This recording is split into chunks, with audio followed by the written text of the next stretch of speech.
siya. Kulong-kulo na. Malapit na siyang mag-brown.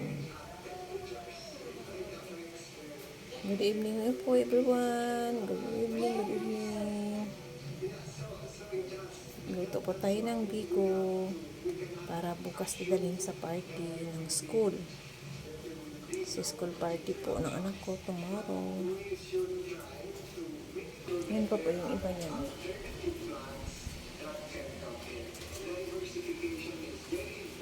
Ang rice. Niluluto pa lang po.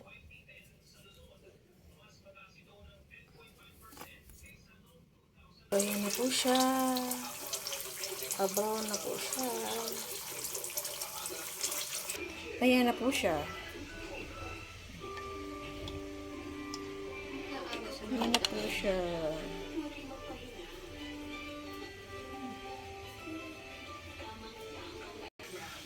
Para doon sa biko.